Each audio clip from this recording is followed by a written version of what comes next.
Hey everybody, how's it going? I'm Sethum and welcome back to another video. In this video, folks, I'm going to show you the best, most easiest way to tame yourself a Shadowmane. Now, the Shadowmane is a very complicated creature to tame due to its mechanics, and of course there are plenty of videos showing you how to do this. However, I think this is the easiest, best way to do it. So for this, we are going to need to set up a trap. The Shadowmane does like to wander from time to time during the day and will have a nap. Now, it is aggressive towards other creatures, and if you've started taming it and it then aggroed onto a creature, the taming will reset. That is a very finicky mechanic, so we're trying to minimize and actually avoid that altogether.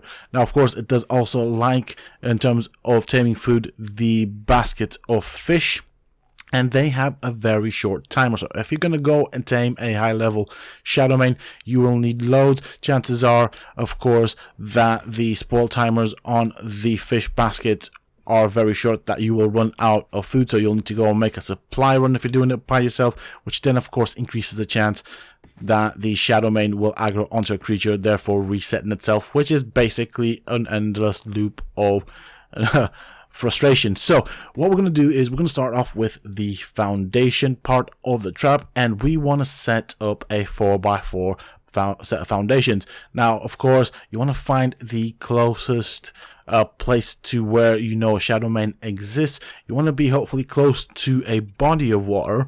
And of course, as you see here, sometimes the terrain isn't always perfectly flat, which can complicate the 4x4 foundation set of foundations that we're trying to set up. But that's fine. If that's the case, I'll show you a workaround and how to set it up. The idea is we need a 4x4 slate or canvas to work on to create our trap. So let's pick this up here. Let's harvest this because it's in the way right now. I was hoping to avoid it, so this is harvestable, as you can see. So quickly use my wonderful pickaxe right here, get rid of it, and we're gonna demolish this just in case. I know it's a waste of resources. I'm making mistakes here so you guys can learn from them, although that wasn't really a mistake I intended to make. So let's see, we've got, okay, it's a 3x3 at the moment, so we need another line of foundations. So let's start from here. 2, 3. So I'm trying to find either this side, okay, or this side, that I can put down another line of foundations. See if we can snap these. Right, that won't work, so that's fine. What we now need is to get our hands on some ceilings. So I'll go and grab some ceilings, and I'll see you folks in a bit. Alright, here we are with the ceilings. We have placed them down, by the way, and so in each corner we are going to put down the single door frames. This is quite important. We only want the single door frames on the principle that we may potentially accidentally aggro the Shadowmane once it's in the trap. Now, we want to leave as small a gap as possible. This will serve two purposes. One is for us to get into the trap or in and out of the trap, but also to act as a window. Of course, with the door frames, we also want doors, because if we're not using the doors, we want them to be shut. Now, of course, you can just put a door frame at the bottom and then walls at the top, so one door frame, 2 walls tall, and then of course that will leave us just enough space for the stone dinosaur gateways, which is exactly what we're going to place down. So we're going to place one on each side. I'm going to try and angle it here.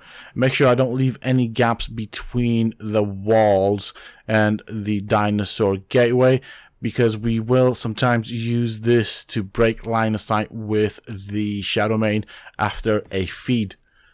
Now, as I said, the Shadowmane itself is probably one of the more complicated creatures to tame, mostly due to actually two mechanics. One is that we will need to catch fish with the fish basket. That mechanic in itself is a bit dodgy, but then you also have the spoil timer on the fish basket. So that's why I recommend that you are close to a body of water that has fish. The other thing is, whilst it's taming. If the Shadowmane aggroes onto any creature and it attacks it, it will reset the taming bar. So this is why we want to trap it here. So we'll do this. I'll finish this off and then I will get back to you with the next step, because you want to make sure that you have access to the trap from any angle. Alright, so all the door frames are down. As I said, you only need the door frames for the bottom bit so that you can access the trap. Now what we're going to do is we're going to make sure that we can walk in nicely from any and every angle into the trap, and that is because we cannot really predict in which way the Shadowmane will lie down. Now this is quite important right here. You want to try and tame the Shadowmane during the day, not at night. At night it's always active. During the day it will have naps. You want it to be lying down so you can sneak up behind it so that you can feed it a basket of fish. You always want to do this from either the bum side, the back side, or the back of the head, not from the front. You want to be doing this crouching, and you want to have yourself a ghillie suit. Now, with the trap set up, how are we going to kite it? Well, it's quite simple. We are going to use the honey. So my Shadowmane is right there. I don't want to get too close to it. I'm going to try and kite it from a safe distance. We do not want to aggro it. I have noticed that the aggro mechanic for the Shadowmane as of this video, which is quite close to when Genesis Part 2 was released, is a bit iffy. It struggles to de-aggro, so we don't want to aggro this creature at all. Trying to keep a safe distance. It is following the trail of honey, and we're going to do this all the way to the trap until we get it into the trap. Now I have left a gate open. Here we are. Shadowmane's right behind us. This can take a bit of time. This is one of these things you do not want to rush. I probably threw that piece of honey in the worst place possible. Okay, it might be walking into the trap. At this point, you want to start crouching and creeping around the corner. It will not aggro onto you unless you get closer to it than 10 meters. Right, shut up the gates. I think it might be in, but we're not going to make the assumption. We're going to double check. So I know there is the door that I came out, which is open. So we'll use that from a safe distance to peek into the trap. Make sure that it's in there, and it's not. I can see bits of it sticking out, so it's on the other end. But this is a bit problematic, but that's fine. I'm not going to edit this out because I'm going to show you guys how to correct this. This is something that can very easily happen. And what's going to happen here is the Shadowmane will be behind the gate. So I can't just put a piece of honey on the ground here in the trap and expect it to come in. The AI is a bit derpy, so we're going to have to kind of set up a path with the use of the honey. So I'm going to try and sneakily open up these gates. I'm going to try and bring it in here from the send and hope that the foundation is not too high off the ground. If not, we will have to kite the Shadowmane slightly further away, set down some ramps, and then of course try and re-kite it. So okay, it's still asleep. You know it's asleep because it's wagging its tail whilst it's curled up. We'll put these pieces of honey right here. We'll see what it does. Okay, so it was clearly struggling to get past the gate. So what I'm going to do is I'm going to throw some pieces of honey. As you saw, there's another one right there. Right far out. We want it to kind of bring itself out of that corner. It's done that. It's perfect. So we'll just put some pieces of honey here. We want to put quite a few of them because it will walk at a slow pace. That'll give us time to walk around the trap. Oh, it's coming in. It's coming in. Now, this is where we need to be careful. We want to do this from a safe distance, and this is where the gates come in handy. We want to break line of sight with the use of the gates. Again, we peek into the trap, make sure it's in there. Don't make any assumptions. Once it's in there, we will then talk about the next step. Yep, I can see it there. It just ate the last piece of honey, so that's good for us. Now let's talk about fish. What kind of fish do we need? Well, really, from what I've seen, is the best kind of fish to use on the Shadowmane is anything that is 0.5 times or above. That seems to give us the most taming effectiveness on it, and the most on the taming bar. So of course for this I'm going to be using primarily piranha. Why piranha? Well, it's easy to catch them, to be fairly honest, because they aggro onto you. So all I need to do is dip into the water, bring them to the edge where I set up the baskets. Of course some of the baskets will be destroyed, but the basket does need to be within close proximity of the piranha for a couple of seconds before we can actually activate the basket and have the piranha locked in. That means of course you will get bit a couple of times, so make sure you bring plenty of healing potions with you, medical brews and all that. There we go, there's one more piranha, and we just keep doing this over and over again. We are not in a rush. We know that the Shadowmane now ain't going anywhere. It's safely tucked away in a trap that is close to this little fishing location. So I'm going to go for as many fish as I can get, whether it's piranha or anything else. I'll take what I can get. So once you got yourself plenty of fish, as you can see, the spoil timers on them are quite short. So this is why we want to use a trap, because we may end up in a situation where the fish in our inventory will spoil before we finish the tame. Do not worry about having to feed it within a certain time. It does not affect the Shadowmane's taming effectiveness, so it will keep that up. What we want to now do is put the basket of fish in our 0 bar and then sneak up on the trap.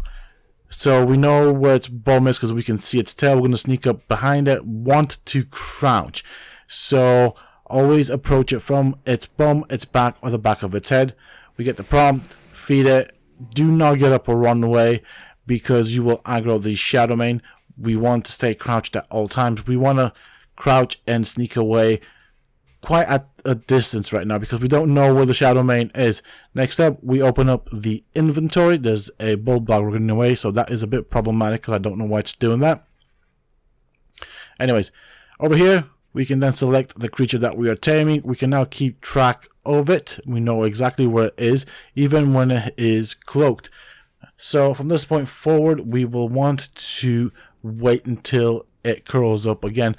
Now, I probably said it at an earlier point in the video, but I will repeat it. You want to do this during the day, because during the night, the Shadowmane is active at all times. During the day, it will curl up from time to time and have a bit of a nap. Granted that the nap won't be a long one. So very important here, if you are unsure how long it's been curled up, do not approach it, because if you miss a feed, it will not affect the taming effectiveness. Now I'm going to make this mistake here to show you exactly what happened happens, because there we go. So he got up, caught me off guard, and now he's aggroed onto me. So that's pretty much it. Now here's another benefit of using a trap. Because of us using a trap, we did not lose the taming effectiveness. It's still in there. All we need to do is lose aggro by walking out of render distance, giving it some time, then coming back again. This also allows us the time to get some more fish if we do run out of fish, whilst it is safely tucked away in our trap, so it won't aggro onto any other creature and attack it, and then therefore reset its taming bar. So quite easy, quite fun. I think the hardest bit is trying to not rush this. Do not rush it. Take your time. Wait for it to curl down. Sometimes it will be cloaked and curl down, then decloak. If you're unsure how long it's been curled up, then just wait for the next time that it lies down. After you feed it, it will go invisible. Do not panic. Do a 180. Crawl out of the trap, so to speak. So do not come out of your crouch position. Walk away in a straight line through the nearest exit and just keep walking away. You want to stay at a distance of 10 meters from the Shadowmane so it does not aggro onto you, and you can easily do this. I personally prefer using a distance of 20 meters and then just peeking through the open doors to see where the Shadowmane is located. And of course, by having the marker set up on it through the menu, that also allows me to kind of get an idea of where to look and where the Shadowmane may be. with patience and time, you will then get your own Shadowmane. So what can it do? Well, you can charge up this lightning bolt attack if you want it. So that is with holding right click, and then we'll go between 2 creatures. You can do, I think, even 3. It does stun them slightly. Now currently I am doing this in ghost mode because I don't want to be fighting anything. I just want to demonstrate its abilities. So it'll do this, and what's nice is that although it goes past the target, it will do a 180, so you're always facing the target when it does pass that target, which is cool. And plus it attacks 2 targets at the same time. You can do 3 targets. That's pretty neat. The other thing that the Shadowmane can do, of course, is it can go invisible. So by pressing C, it will turn itself invisible, and it goes into a stalker mode. It kind of crawls around, if that makes sense, which is kind of to be expected. And you can charge a jump just like that. The other cool thing about the jump is, so this is the stalker mode activated with C. It goes invisible. As you can see, we are not moving very fast, but it is crawling on the floor. And I'm going to show you another thing with the jump that I really like. So it can jump forwards, but even better than that, it can jump upwards. And boy, can it jump. This is what makes this cool. I mean, you can jump a great distance. So definitely a must-have creature. It is not easy to tame, takes patience and a bit of skill, but with the use of a trap, you remove most of the dangers of having this tame fail. And when it lands, as you can see, it does not take a lot of damage. Well, it doesn't take any damage, actually. It's really good with that. So I'll do that again. There's a little flip here at the top, which I like, which is pretty cool. And just look at that height, and no fall damage, which is really nice. That is pretty much it for this. This is all I had to show you. I know a lot of people out there have made videos already on how to tame this, and a lot of the stuff is left to chance. So my big problem is when you run out of fish, because you either run out of fish or the fish in your inventory has expired, you kind of leave the Shadowmane to chance. If it aggroes onto anything else, that taming bar will reset. So you want to trap it for quite a few reasons. You saw here, it's quite easy to do. The trap itself is very effective. All you need is a bit of stone and some wood and some thatch, and of course honey to kite the Shadowmane in. And of course then you'll need the fish to tame it. But all in all, not that difficult. It does remove a lot of the difficulty from taming this creature. I do hope that this video has helped. If it has, please don't forget to let me know by hitting that like button. Subscribe to the channel if you haven't already for more similar content, and if you have just subscribed, why not check out some of my other videos and guides here on this channel. Who knows, you might just enjoy them. And of course, don't forget to hit that bell icon so that you get notified when I upload new videos and content to the channel. Also, for those interested, you can always find me on the Sethtopia Discord. Links to this, of course, you can find down below in the video description. And until next time, stay safe, folks.